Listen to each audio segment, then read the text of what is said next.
होती है? तुलसी के पौधे की तरह। साफ कन्या जैसे त्याग, स्त्रियों जैसे त्याग संसार में ना तो किसी ने किया है और ना कभी करेगा। जो बेटी जन्म से लेकर के 20 वर्ष तक माता पिता के घर में रहती है, वो बेटी एक पल में उसको ठोकर मार के चल पड़ती है। अच्छा, कभी कभी लड़के वालों से कह दो भैया ब्याह करेंगे पर लड़का हमारे यहाँ रहेगा, तो रह पाएगा क्या? वो साहस नहीं है। वो साहस केवल परमात्मा ने स्त्रियों को ही दी साहब।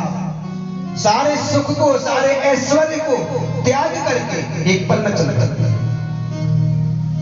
लेकिन विडंबना है संसार की, जो बेटी 20 साल से जिस परिवार में रहती है, उस परिवार को छोड़ करके जब जाती है ना साहब, तो दूसरे के घर में कम से कम सेट होने में उसको 6 महीने लगते हैं। कितने महीने? कम से कम 6 महीने। लेकिन विडंबना है संसार की कि बूढ़ी माताएं जिनके पास में 60 साल का अनुभव है, वो चाहती है कि 4 दिन की आई हुई बहू मेरे अनुकूल काम करे। संभव नहीं है। अभी उसने देखा ही क्या? जब पिता के यहाँ रहती है, माँ के यहाँ रहती है, तो बेटी एकदम स्वतंत्र रहती है, परम स्वतंत्र ना शिव। और जब जैसे ही वह ससुराल जाती है साहब, एकदम बंध जाती है।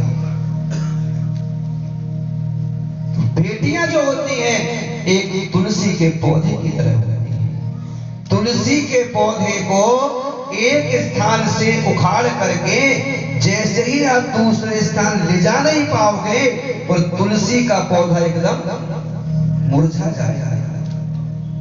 क्या? तुलसी का पौधा मुरझा जाता है। और जब उसी पौधे में जल डाला जाता है, तो वही पौधा 5-7 दिन के अंदर अंदर पंखुड़ियां अपने आप एकदम प्रसन्न दिखने लगती है। कहने का तात्पर्य यही है, जब बेटी अपना मायका छोड़ करके जाती है, अपने पिता को छोड़ करके जाती है, अपनी माँ को छोड़ करके जाती है, अपने बांधवों को छोड़ करके जाती है, और जब ससुराल में जाती है, उस लड़की को फर्ज बनता है ससुर वालों, सास ससुर का, कि उसके प्रेम का जल सींचे। क्या? जाते ही प्रेम का जल सींचेंगे तो वह जाकर के अपने आप एक दिन प्रसन्न चित्त होकर के आपके साथ एडजस्ट हो जाएगी। प्रेम से बोलो श्री राम।